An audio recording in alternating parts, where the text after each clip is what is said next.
Hello, everyone, and welcome to another episode of the Operations Room, a podcast for COOs. I am Brandon Bensinga, joined, of course, by my lovely co-host, Bethany Ayres, who is in Alicante right now and continues to be there. How are things going, Bethany? They're going well. My humongous bruise is healing from one of my fun days out, and now I am desperately trying to relax.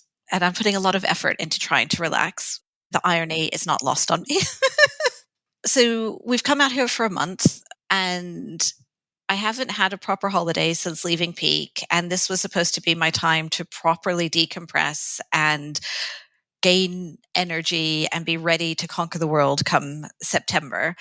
But being a doer and somebody who has to constantly validate themselves for how busy they are and how many things they check off the to-do list, I'm finding doing nothing really, really hard.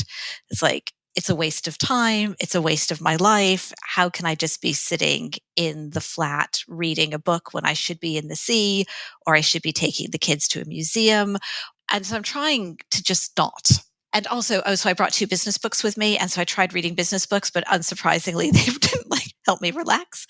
And then also before I was leaving, I was like, oh, I have so many things I want to do. I could be super active on my holiday. I can make videos for my community I'm making. I'm still doing podcasts. I can do articles. I can launch everything. I can just keep going. And somebody talked to me and was like, but you should really just take time off because, you're going to have so many amazing ideas. You're going to have spontaneous thoughts, and you're going to probably be more productive than you are if you're trying not to be productive.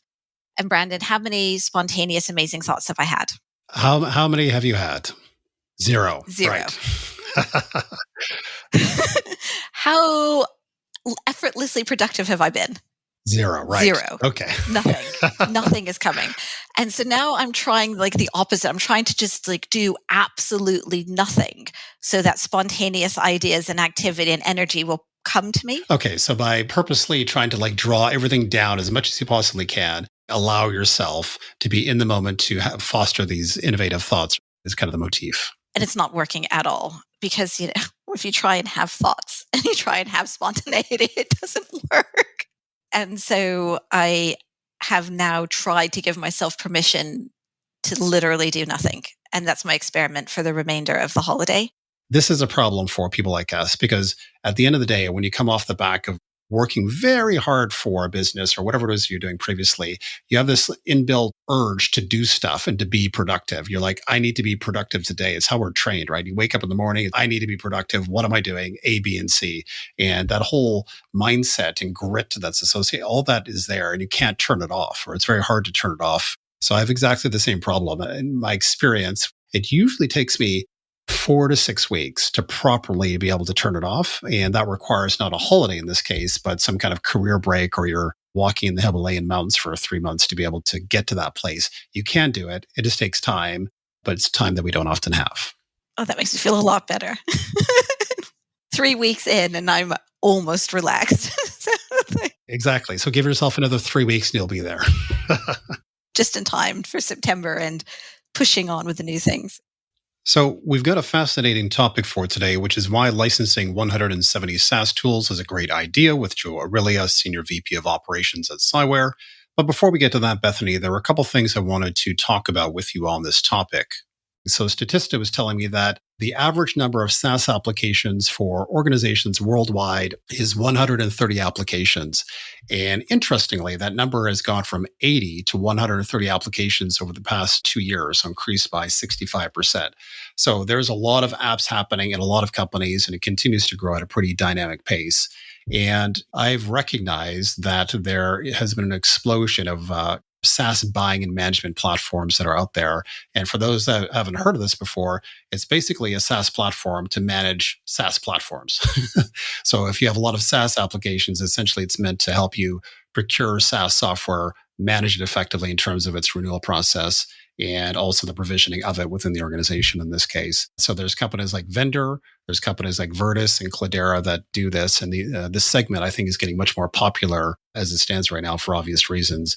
And I'm just curious, Bethany, your take on the explosion of SaaS within organizations and also these SaaS management platforms and what to make of that. I find it interesting that there's been such a massive increase in the last 2 years at the same time that there's been, like, the entire, I don't know what to call it, tech crash. So how do those 2 things go in with each other? Point of reference, the 130 apps was 2022. So perhaps this is just prior to the To the downturn. crash? Yeah. I do know about these tools.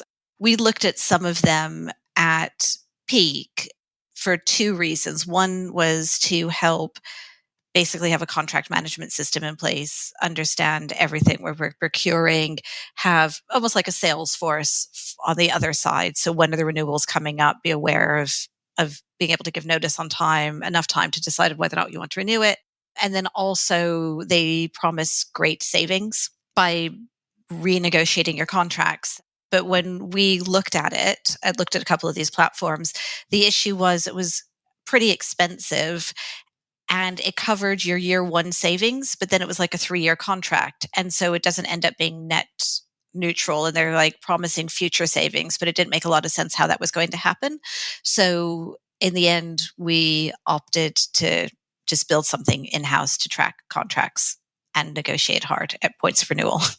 From my side of things, I've worked with a company that was selling into another company that was actually using vendor in this case. And it was a fascinating experience. It's my first exposure to any of these kind of SaaS management platforms. And in that negotiation process, they did a couple of things of interest here, which is number one, they initially sent us a whole bunch of templates in terms of the standard criteria by which the procurement was going to occur. So they were very packaged up, I would say, in terms of their process for buying our piece of software in this case.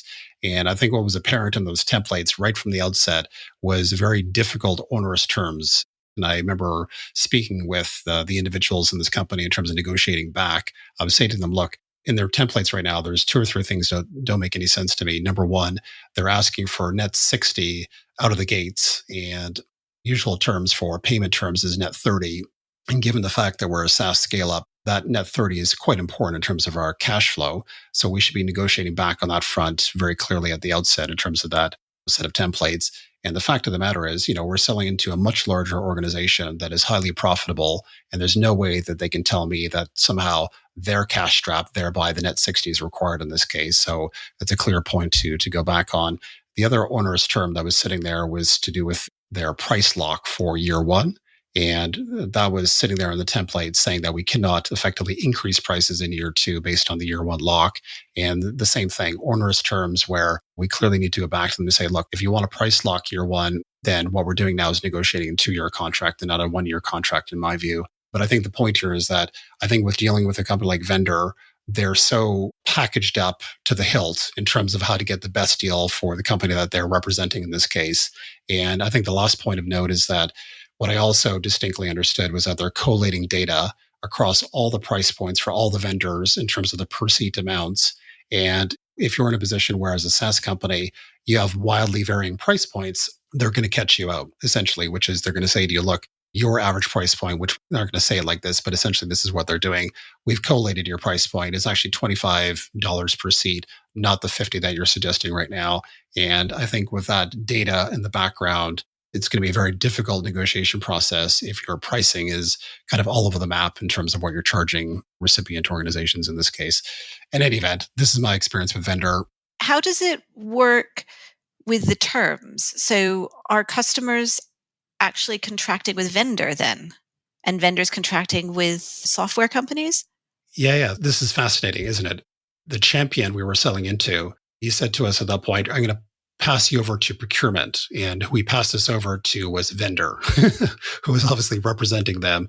And, it was a bit weird because you're basically dealing with a separate company with a separate email address, which makes it all kind of bizarre in some ways. And with the initial onerous terms they were pushing to us, my immediate feeling was to go back to the champion, not go back to Vendor, because Vendor is Vendor. They're another company, basically, and almost like negotiate the terms back to the champion in this case, because I don't want to sit there having a back and forth with Vendor where they're not going to budge because they don't have to, presumably. So it seems like a bit of like a bizarre process to go through. So was it their paper then rather than yours, or were they modifying your contract? I think in this case, they were sending us their terms and their contract for suppliers. So it wasn't our document they were looking at. Which is a good point, because I suspect in negotiations going forward with a vendor type company, it's probably incredibly important to get your terms out on paper to that company first before they have a chance to kind of cut you off at the knees in terms of their term set. Any other thoughts on that? No, I just think it's interesting to look at companies like Vendor from both being somebody using it to consolidate your spend and also somebody using it as a channel to market, and just worth understanding how it unfolds. I'd be interested to see if we get any comments on that, or if anybody hears and would like to share their thoughts and experiences. I think it'd be really interesting. Yeah, I think so. I mean, there's a reason why people are using them. But I suspect when we talk to Joe, we're going to have an interesting conversation about that, because trying to purchase and track 170 apps within a small organization for any company, this is challenging. So having a vendor to do it for you seems almost immediately appealing in that way. I don't know, even if you're buying 170, I wonder how arduous it actually is. Like, once you set up a good spreadsheet/database with alerts, I think you can get it fairly under control. The other thing is to either shut down credit cards or make sure it's only very special, like specified credit cards that people can use to buy anything. We were looking at one that does a credit card that also has a really good interface on the back, which shows you all of the pieces of SaaS tech that you've bought or that your company has bought with the credit cards. And then you could go and negotiate it if there's any shadow IT happening.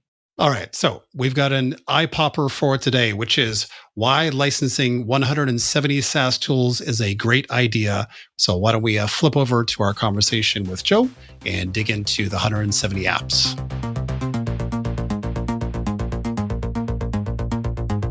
I am delighted to welcome Joe Aurelia to the podcast today. Joe is an SVP of operations at Cyware, and he comes with a tremendous amount of technical background, both in terms of development and also internal IT. And today we're going to talk to Joe about the 170 SaaS tools that he has in place for a company with approximately 270 people. I just am so fascinated, Joe. The first question is, why 170? Because you've done that on purpose. Have you ever counted every single application every single team uses across the entire company, even the small ones that you think don't count?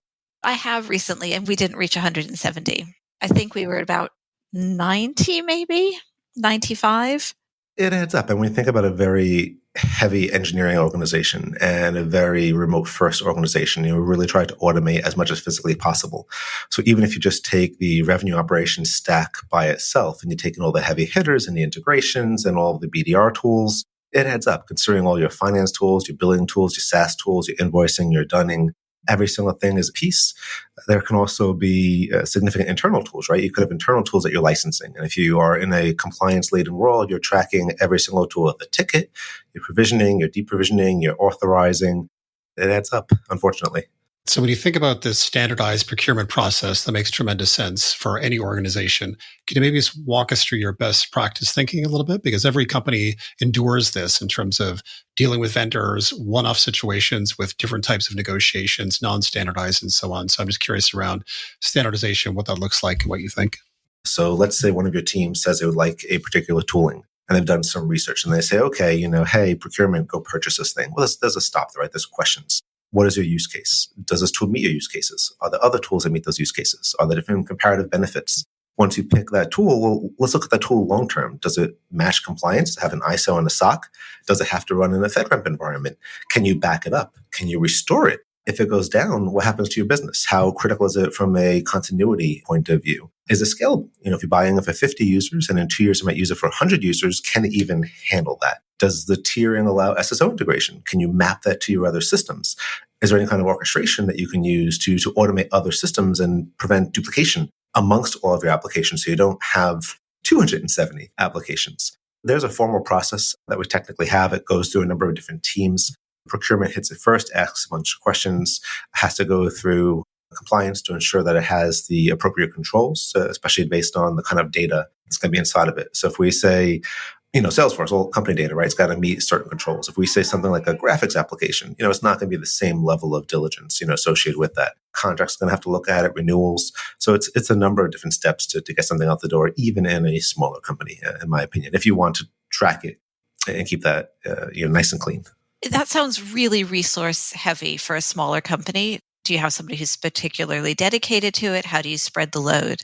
In the earlier days when we had first started the US side, we were buying things very quickly and we were doing it with a small number of people. So one person was essentially doing all those steps appropriate at that time. So the cycle time is really less because one person was just kind of talking to themselves, right? Less email, less waiting, less conversation. Now we have different teams. I can't say we have a procurement team dedicated by itself, though I wish we did. But you can break it up. You could break it up between your compliance team, you could break it up between your contracts team, you have your finance team, and you have your approvals and your expense management system. So you are able to share the load a little bit now, which is nice. But I don't think we're at the point yet where we need a perfectly dedicated team. It is very important to ensure that all parties know the reason for this, right? You procure a tool and you think it's fine. And you don't tell anybody, which would be, shadow IT that, no one really loves on the tech side. And what if you go to due diligence one day for a funding round, or you have an MA event or something like that, and they look at the tool and say, oh, you're putting critical data in there. That doesn't pass. You're now not going to get your SOC 2, or you're not going to get your FedRAMP, or whatever it happens to be. There's really financial ramifications to a poor tool choice. And that's a part that we try to drive home to others. Perfect. And then maybe a bit of a different angle on this, but when you think about getting value from all the SaaS tools and making sure that whatever you've bought, you're getting full, robust functionality and value for the organization, how do you make that happen? Because what I see in a lot of organizations is a lot of SaaS tools are licensed on a basis where marketer A likes product B, marketer B likes product C, and you end up multiple licensing products over the course of time. And ultimately, people don't take responsibility for what they've actually licensed, and we really don't get value from it, and becomes a bit of a mess in that sense. So I'm just curious, how do you solve that ownership question? I'd be foolish to say that we've never purchased an application. I look back and say, well, that was a waste of $50K. I mean, that does happen at times, right? We all have that memory. We try to forget it. But what we do is we have a sort of a multi-approval step even for the financing, right? So if you said you want to buy product X, that's going to go into the expense management system. There's going to be a series of people based on the dollar amount that have to actually approve that. And those people know to ask those questions. Are you going to use it? Are you not going to use it? Who's going to use it? We also look at the seat count purchased. How many seats are going to be used? Do those people really need those seats? Then when an additional seat is requested, that has to be done through, an ITSM system. So as a ticket, a manager has control over the tool has to authorize that additional seat to be purchased. So there's checks and balances in place to ensure it doesn't become too crazy. And then upon renewal time, and we're trying to look at each renewal, the appropriate number of days out, right? Some are 30, some are 120, and understanding is this really in use? Do we need to go a second year? Are we getting the value out of it? Can we combine something? We don't just renew for the sake of renewing year over year. We do actually ask that question of, is this really in use? Am I getting my money's worth out of it? Is the use case being solved? How do you determine that? Because people have to, one, own up to the fact that they made a mistake on what they bought, and two, that they're not actively working on it, or maybe they like it, but they just don't like it enough. I guess it's like just a gut feeling at this age of, if an application isn't pulling its weight, you can just see it's never being discussed. You don't see a lot of engagement on the platform. You don't see the output that's being expected. And you do have the honest conversation with someone, right? We're not in a company where we're going to allow an expensive application to just sit there unused. We're going to have to ask questions. Where's the value being delivered? Is it doing what we expected it to do? So those conversations aren't too painful. There's not that many, I think, misses per se. The process is decent enough that the misses are far and few between. And also, oftentimes you're missold rather than having not put it in properly. Like, I don't know if that's worth talking about, or if you have any answers to that. I do feel as though over the years, not tons, but there have been moments where I've been missold, or just don't think of every single feature that you need, and then you buy it, and then you realize that there's one absolutely critical thing that's missing, but you wouldn't have necessarily thought about it ahead of time. How do you vet that you're buying the right thing in the first place? Yeah, I love that question. I've definitely spoken about that before. I think especially when it comes to integrations, I love when they say, oh, we integrate with X, or most popular, we integrate with Salesforce. That's great. Exactly what do you integrate? How much data appears in that platform? Is it, on the back end? Is there a visual screen? Is there bidirectional synchronization? Can it have a single pane of glass? Can it go back and forth? Are you going to affect anything else? That is often really left out of the conversation. And when you're purchasing something, they kind of gloss over that a lot of times. API integrations are another one. You buy a tool for an API integration, you purchase it, then you find out the specific field you want isn't in the API, and they don't plan on adding it. And then it just doesn't work at all. Yeah, I definitely have one in mind. But yeah, it's hard. I mean, you try your best. You can't always get it right, but you try to ask those questions. It's sometimes like the most obvious ones that you don't even think about. It's kind of like, do you have an on button? And you're just like, well, of course I'm not going to include that one because of course you do. And then you realize that's the one question you didn't ask and they have no on button. Yeah, a big pet peeve for me is, no disrespect to different vendors, but we're supposed to live in an age of security, right? Can we stop charging enterprise just for SSO? Let's all admit we need it. Let's just put that in every version out of the gate, make everyone happy from day one, and stop using that as a bargaining chip. That makes sense. And then actually in this kind of pet peeve category, what other pet peeves have occurred to you over time? So now that you've licensed this 170 set that you have, either in terms of negotiation with a vendor or usage of the product or the support that you're receiving, is there any other bugbears that kind of occur to you?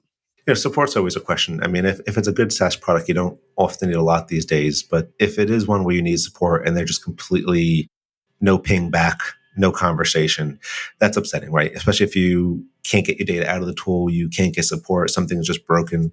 There's a few tools like that, and you have to find a way to work around it because it could be 2 or 3 years before they actually adjust that. That's a problem for me. You bought something, the bug has been identified, you tell the vendor, and it's not something that's going to be fixed for a while. It's just not critical enough.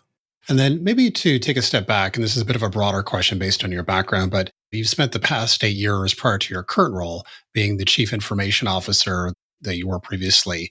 And I suspect that heavily informs your viewpoint on this subject matter, which is licensing SaaS applications, security, and so on. So I'm just curious how that chief information officer lens that you have really informs your thinking in relation to the apps that you license. Yeah, I think the primary differentiator is that when you're looking at something, you're looking at it from a viewpoint across multiple disciplines. So you're looking at it from a costing viewpoint, you look from a contract viewpoint, but more importantly, you're asking those harder technical questions. So typically when you're having that initial conversation with the vendor to purchase a product, they're not exactly expecting you to throw out the hardball on the first call, right? To ask those harder questions. So I find having that experience, you sometimes get thrown in to kind of figure out what they're hiding under the carpet, so to speak, and kind of understand if this is really what you want, if this is really going to work well. I remember looking at a particular product in the past and I asked a question saying, well, where's the data go? You're saying the data is so secure, what's happening? And I say, oh, the data we're throwing to AWS, we're going to do some massaging, we're going to bring it back, we're going to throw it here. I was like, okay, well, when you throw it there, like, when do you get rid of it? Oh, we haven't really figured that out yet.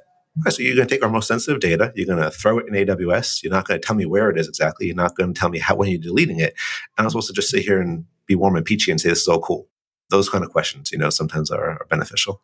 I guess I'm just going back a bit. Maybe this is a question around the CIO, COO transition. I do not have a CIO background. I have a CRO background, so I definitely have a bias towards action and probably a certain amount of, I like process, but I don't like too much process. And going back to how you procure, the steps you put in place from when you were a very small business, how do you not slow things down by putting so much process in place? And do you get a lot of feedback that you've put too much process in place? Gotta be careful, I guess, how I answer that question. In some cases, the tools, some of those 175 tools that you guys are laughing about on me, they help to protect. Oh, you just added another process. 5 since we spoke last. Sorry. Never mind. Go back to the previous number. Because you have financial checks and balances, right? You have contracts, checks and balances. You're kind of able to hang the hat on those things being required in order to meet compliance, diligence, funding. So it's not just, hey, the process guy is trying to make you do all these 20 steps. It's also, hey, we'd like to get funding. We'd like to do this. We'd like to do that. So I think combining that helps to remove a little of the pressure. But certainly there's absolutely times where individuals want something and they want it right now. And when you say, hey, like they don't have an ISO or a SOC, we can't do it. And the answer back is, well, they're the only product in the world. It's a hard sell. We have to look at it more seriously. What kind of data is in it? Can we make an exception? Can we document it? It slows things down sometimes, but I do believe that, and again, this thought may not be, operators, I think will love this thought, others may not so much, but another few days now will save you weeks later, right? We all know that. So we may have others experience some pain, but overall the team will be healthier in the future. Yeah. And I guess for me, it's not so much like I'm all for making sure they have their ISO and certifications, but I think it's like answering all of those questions, reviewing it, the sign-off cycles, like how many people are involved in every purchase decision? I mean, for compliance, essentially you're going to ask them to pull their ISO, the SOC 2 report, and you're going to look at it and you're going to look and see if there's anything in there of note that sniffs like something is very wrong. And in most cases, if a company is willing to send it to you quickly, there's a limited chance you're going to find something so horrible that you're going to say no, right? When a company starts to throw up walls, oh, you don't really need to see this. Oh, it's going to take a few weeks. That's when you start to get concerned. So I think that process isn't too arduous. We do have a GRC team which focuses on compliance. They would look at it. It's not a long ask once they actually receive the documents to review it. So it's not like they're taking hours. I'm thinking it's less than 30, 40 minutes, if anything, to review that. The contracts can be the most fun part, depending on the type of tool and depending on what they want to do with it. That's where you might get into a situation where you want to alter something and maybe you're not allowed to alter it, or maybe the company doesn't want to negotiate. I've seen that a lot with tools that integrate into actual main application, right? They're very sensitive for how many users you're going to have, how many users in the future, how exactly will you use it. That's where you get into very specific contractual conversations that could take a longer time because you're really trying to predict the future and document like everything, which is fun. And what about the actual evaluation of the tool? So deciding, is it the right tool and will the person who wants to buy it actually use it? The person who's going to use a tool usually is going to be a senior member of that specific team. So if engineering or finance and marketing, they're going to have some level of existing intellect and experience with that tool. So that we're going to trust that opinion to a really good extent. We're just going to ask questions to ensure that everything was considered. So if that was the only tool looked at, maybe that's a red flag. Why is it the only tool looked at? Does another tool exist? Is there a cost difference? Is one better or worse? Is there scalability concerns? Usually those questions aren't too arduous, but just lets people understand that money is important. It's not like it's growing on trees. It's not like it's just, tons of it sitting in the bank. We have to be judicious, with our spend and be sure it's actually going to be a fruitful tool for the enterprise. So it sounds really arduous, but it actually isn't in terms of when you start to break it down. It's something that companies without a huge amount of resource could, or lots of teams could actually implement. I'm going to say yes. We do it. We don't have a dedicated procurement team, but constantly in our head is those labels, right? You have to be compliant. You have to do this. You have to do that. So it's just kind of part of the game at that point to knock it all out. Kind of a very simple question from my point of view, being a CEO that it doesn't have a CIO background. So what's your view on the requirement for a supplier to have both ISO certification and SOC 2 certification? Because previously in my last company or company before that, we were ISO certified and we felt that was good enough for our buyers. And generally speaking, it was. But this dual certification where it's largely the same thing that you're certifying, it just happens to be like a geographically skewed desire, I guess, in some ways. What's your view on that? I think if I had my way, we'd love for all applications to have both. Just makes our life nice and easy. When they don't, it's really going to come down to what kind of data is in the system, right? So if the data is not very critical, I'm going to be less concerned. If we're talking about email or Salesforce-related data or contract data or client information or government information, that's where we're going to have further questions to be sure that it is okay. And to be honest, you can have vendors that do have the compliance. But then if you read the fine print, it says, do not store sensitive information on a platform. Our employees can read it. So, yes, it's great to have the compliance. But then again, if you actually read the T&Cs, there could be other smaller things that really negate all the compliance to begin with. So it's a challenge. Okay, so that's interesting. So then in your eyes, the gradient of more sensitivity around the data and the usage of the data requires, in your view, that slippery slope from certification for either ISO or SOC 2 versus both, and you're making a bit of a determination as to where that flip over point is in your eyes. Exactly. I think that as organizations mature and you move from a younger startup to an adolescent and you kind of growing in age, the world expects you to have a certain level of resiliency, right? Downtime isn't really an option. So if something bad was to happen, how would you recover? Which applications do you need to run tomorrow? Or are you going to put 200 something people, watching Netflix all day because they can't work? Those kind of things are a part of the decision making as well for what you purchase, how you purchase it, what are the risks, what's the backup. It's all part of the equation. When you think about these tools that you have, and you think about the question of which ones you think are highly useful for your organization cross-functionally. So let's forget about the functional ops for the time being, but from a CO lens, the ones that I'm particularly interested in are the ones that have a cross-functional impact across the company. When you look at that pot of software, I guess two questions. A, what do you like in that space from a SaaS app point of view? And second question, Where does that ownership sit for the cross-functional part of it? Because obviously, if you're a functional unit in sales and it's a very specific sales tool, budgeting-wise, it makes sense for it to sit there. But that cross-functional component where perhaps your sales tool is also being used by marketing and product, this, that, and the other, that's a bit of a different ballgame in terms of ownership and budget and so on. So it's a bit of a twofold question. What is your faves? And then how do you control the cross-functional ownership? From a favorite point of view, I like things that talk to each other and they make friends and you can share data back and forth. That's really great. So when you have tools that have a really mature orchestration and integration with other tools, it just makes life a whole lot easier. So data can flow back and forth. So if you look at, let's say, the RevOps end, you look at Salesforce in the center of your stack and you have, your Outreach, your HubSpot, your ABM, all of your other BDR tools, when they can integrate all together seamlessly, you really eliminate a lot of risk in the organization, bad data. You really optimize reporting and intelligence, and you get more out of these tools that you're paying a lot of money for. So I love when you have heavy integrations and heavy orchestration between the tools. Also a huge fan when we're talking about all these applications is automating the provisioning and the deprovisioning of those tools, right? So if you look at a smaller company that have just a few applications, it's very easy to have an admin, add things, remove things. But what if you need to do it at scale? What if you need to have that audited? What if you need to have logs of everything you did? So looking at an ITSM tool that can combine with ticketing and orchestration between all of your platforms, work on provisioning, work on automatic SSO. Okta is an excellent example. Really can do a tremendous amount in your organization once you customize and configure it. And our team has done a phenomenal job with that. Task management, I think that is awesome. There's many different options out there today, but it just helps you kind of organize your thoughts, work with your team, determine what's important. We do so much these days that writing things down and prioritizing them and being able to see that single view of what your team is responsible for, I think that's really would be detrimental if a team doesn't have that kind of visibility. So I have two questions off the back of that. One is, what size company would you recommend getting something like Okta in place and getting the tools that help you orchestrate things?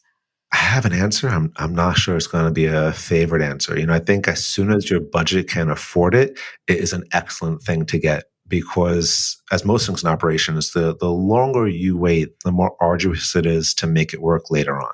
So as you're growing and you're scaling and all these applications come in, trying to implement that after the fact, it's just going to take more time. When you get to a certain point, I think certainly probably at least, let's say 75 to 100 people. Maybe that's a good number, I guess, to throw out there. You probably should have a decent, AR by that point. It really does help you to gain control and minimize the size of your IT team. So also think about from a numbers perspective. If you didn't have that, you're going to be hiring more people to provision and deprovision. So you're either going to pay people or you're going to pay the tool. So either way, you're going to pay something. The question is which one lines you up, better in the future. Can you use your IT team at the moment to do more arduous intellectual type of work instead of just add Bob, he's a regular user, add Nancy, she's an admin. So just kind of shifting the responsibility there. That makes sense. And then my second question is coming back to your 175 now tools and budgets. And also, this is something that I've just been experiencing since the world has changed in the last year, 18 months, is at point of renewal, everybody is increasing their prices considerably.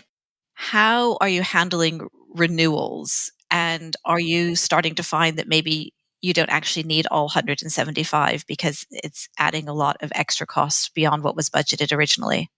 I'm a firm believer that when you, kind of similar to your earlier question, when you're purchasing a product, especially a very expensive product, one that you know is going to be there forever, that first contract conversation is the linchpin of success for your purchasing. So getting that price right where you can handle the renewal increases over time, I think is really key. Also, critical applications that will not go away, the ones that are going to be there forever. Doing multi-year purchase blocks to hedge against that is appropriate. So can you do a 2 or 3 year block now?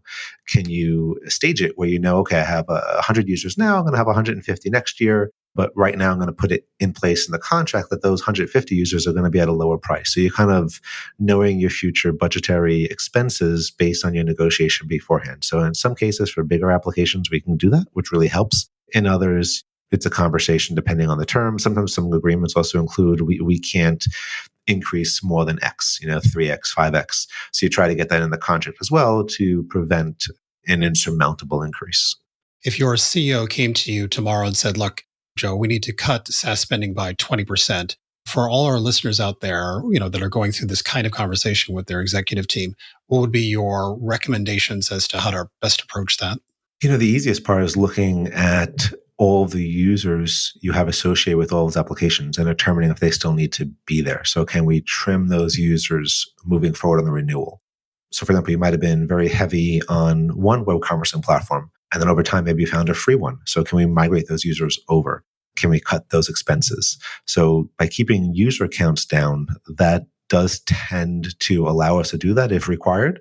But we've been pretty judicious, from the beginning, so it's not too much fat to trim, so to speak. If you had a hard set number, like you must remove X or you're not here or something, that's a tough decision to be made. So what tool is really not delivering the ultimate value? Or are we not getting the perfect response from? That would be a tougher decision. So following on to that one, I have just a question coming again with my CRO hat on a bit more than the COO hat is in the RevOps space, there are so many tools, and there's so many tools with almost but not quite perfect overlapping capabilities. And so you end up with like your SDR leader who wants to have, I don't know, one outreach or sales loft, but yet like Salesforce kind of also wants to use Salesforce, but it's not fit for purpose. And then Gong is moving into the SDR unit. Yeah, like, do you handle all of these best of breeds, or do you choose one that you're just backing is going to be good enough for some of the adjacent performances and hope they'll either develop it or buy somebody to plug the gaps? But the consolidation has not happened. For 15 years, I've been waiting for consolidation, and it's just nowhere to be seen, and I don't understand. It's a lot of questions there. Fix them all for me, Joe, please. One of my other teams in this company was also revenue operations, so I do have all that responsibility as well. We do try to not have duplicates. Where we will have duplicates is maybe sometimes there are certain contact search applications that have cultural preferences. So, maybe you have one application is really good in the US, but there's no data for EMEA. So you have to have two. So you have a little bit of an overlap there. In general, though, we keep a really tight ship on what touches Salesforce. I kind of treat Salesforce as someone standing in front of it with a bat, a nice bat, but they really try to protect the data. Because for me, if the data gets dirty, your reports are useless. So we really want to try to protect the system, protect the output. And that means not acquiring applications that would be double entry or not needed. So yeah, we've certainly had applications where folks maybe wanted a duplicate, but they've pretty much been no. And a lot of the SDR applications also have your big ones, your HubSpot, your Outreach. They're usually very small as well, so they're not really touching as much. It might be some quick automated mail sender or maybe some contact lookup tool. They're not usually the heavy hitters in terms of cost. It's not just the cost. It's kind of like I'm loath to pay for the same thing twice, even if one is like incrementally slightly better than the other. Should I just get out of my way and handle paying an extra $5,000 just because it's slightly better than the one that is bundled in with Outreach in the first place? I think certainly, if you look at some Salesforce Outreach, HubSpot things, there are ways to do things in those toolings, but sometimes they may not be as mature as needed unless you had a higher version of that platform, right? So that could be a concern. So the tooling has it. It doesn't do a phenomenal job, and to do a phenomenal job, you'd have to buy 10 or 20K more to get there. So in those cases, I could see a double tool if the overall cost was less than fixating yourself to a higher version of the primary platform. You just got me onto, I guess, my own pet peeve slightly, which is a lot of companies end up in this situation where they have dirty data. They try to avoid it. They do X, Y, and Z, but you end up with polluted data where you just don't have the right stuff. And your data integrity in Salesforce, as an example, is compromised for all sorts of reasons that are very complicated. So I'm just running from a CO perspective, and with your tremendous background being a CIO previously, what is it that as a CEO I should be thinking about to ensure that we don't get into that scenario in the first place? Because obviously I'm not the RevOps owner, typically being a CEO, and RevOps is, a profession unto itself. But from a CEO lens, what is it that I should be thinking about to ensure that we prevent that scenario? Yeah, if you don't have ownership over the RevOps stack, I think it's important to disseminate the reasoning behind your requests so the teams can try to implement that as best as possible. So typically we see most individuals will look at Salesforce and say, oh, it's so easy. It's WYSIWYG. We add this field, we add that, change this page layout. Oh, this one cell is special. It's really big. So just do that. And I can put it this way. I have a very strong Salesforce past, and I am a bit of a Salesforce fan. So people have figured that out already. I've had people I hired into this company to do work. And then they get here and they're like, yeah, this thing is clean. I like this. They look at the data and they can realize that it's not dirty, it's mature, and they can kind of add on to that in a nice way. But to Brandon's question, to educate the teams, is you have to definitely, I think, ensure whether you own it or not, that the very few, hopefully, individuals with admin permission to those key platforms are very well trained on the diligence of data stewardship, that they understand intimately the ramifications of quick yeses. And they're really sort of ensuring that the life of the platform is more critical than that immediate request. That's some good advice, because typically what ends up happening, as you probably know, is that sales need certain data and they need it ASAP for campaign A or whatever it is that the SDRs are doing in that case, or the CEO is freaking out about the pipeline and they have a request for data. So the RevOps professional ends up hacking their way through whatever to get an answer as fast as possible. In doing so, leaving open this kind of integrity question. I think this orientation around the most important thing that you can think about is making sure that integrity is always retained and that the immediate request falls secondary to that is maybe just a good fundamental way of thinking about it. I think I want to also tie that in. You mentioned before, you asked me, what are your favorite tools? So let's say you are using a task management platform. We'll just say Asana, for argument's sake. Everyone loves a beautiful unicorn that pops up. Sales comes to you, it's a Friday afternoon, it's almost end of day, and you're forced to do it. You make the change, you have no option to say no, but you make a task for your team and you say, I got to fix this thing later. This is a problem. We have to clean it up. And you figure out a way when time allows and no one's looking to make the system better. So if you are very diligent as a team to track your sins, for argument's sake, and repent for them later, you can get around that. So you've made your team happy. You're a collaborative team. You've made the business, do their thing. But at the end of the day, you didn't sacrifice the integrity of your system. And honestly, no one else is really going to ask you or care anyway. So at the end of the day, you know that you protected the system and that it's better. So the next time your team can answer questions in a solid fashion. We are rapidly running out of time. But before I ask our final question, you said that you answered Brandon's question, which is what are your favorite tools? But you didn't actually. Brandon's question was what tools to use and how to handle cross-functional processes. So I am going to ask the question, what are your favorite tools? What can't you live with out of your 175? I'm going to add one that we don't use here, but I use personally. I think it's phenomenal. So there's a tool called Reclaim.ai. And it's basically using artificial intelligence to essentially play Tetris with your calendar for you. So you can tell it, I want to do these 10 things this week. I don't care when I do it, just make it happen. And it will block out your calendar for you automatically. But as people populate your calendar with events, it will automatically move your focus time for the events that you need to do. So essentially, instead of you going every day and kind of moving things around, it's automating that for you, which saves a tremendous amount of time. So that's one plug there. I think that tool saves people a ton of time. Internally, I'm going to go to Salesforce. I think that's phenomenal to move things around as a center of, RevOps universe. Okta is super popular for me because we integrate it with so many things that we now ask it questions. We ask it for reports that we can use to answer diligence or compliance or, team conversations. Man, that's where that orchestration piece comes to as well. Really being able to pull the data from all of these systems and output a report at the end of the day shows your team is moving, I think, to a higher level of maturity. Other populars besides those, I think we don't own the engineering stack here, but anything I think that we can purchase to improve the software development lifecycle, to automate security checks, to automate consistency, I think is very key. Anything that takes out risk from the equation is going to be very important. So maybe you have a RFP tool to automate responses for clients. Maybe you have a compliance tool to automate evidence collection. These things help to capture data and keep it in one place. And I think as a company grows, especially globally, where data is and what data is the utmost correct data becomes a very important key. And lastly, I'll do a plug for any kind of contract lifecycle management tool. I think a lot of organizations just sign contracts, they call it a day, they shove it in Drive somewhere.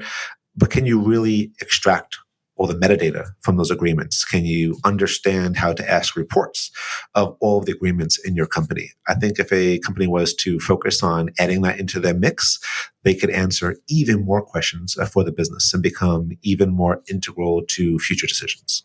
Do you have one that you would suggest over any of the others? We're using a tool at the moment called Kanga. It captures all the data, integrates with DocuSign, which again, integration, very key. So you can have that seamless throughput, allows you to capture metadata and reports. There's also a ton of different other ones as well, but it is very useful. And if someone was to take that away from me, it would be a problem. And see, that's a perfect example of two tools. So you're using DocuSign and Conga, but not CongaSign. Anyhow, that's just me and my overlapping technologies. I'll be more than happy to answer. So we started using CongaSign, but because, no offense, please, the international community is not aware of CongaSign, people were refusing our emails. They thought they were spam. So we couldn't get our contract signed. So, Joe, if anybody wants to follow you, learn more about what you have to offer and your experiences, how best can they find you? I think LinkedIn would be the best. Joe Aurelia Jr., and you'll find me up there on the system. Perfect. And we'll include links to your LinkedIn as well in the speaker notes. And then the final question, which is we've spoken about tons. If our guests could only remember one thing from the conversation, what's the one takeaway they should have? The single mantra I take away is planning the future operational strategy of your team. So what do you need to do today to be successful tomorrow, even if sometimes it might be a little painful? And trying to understand where you're trying to go and working collaboratively with the other teams to make that potential future vision a reality. Perfect. Well said, Joe, and thank you for joining us on the Operations Room. If you like what you hear, please subscribe or leave us a comment, and we will see you next week. Thanks very much.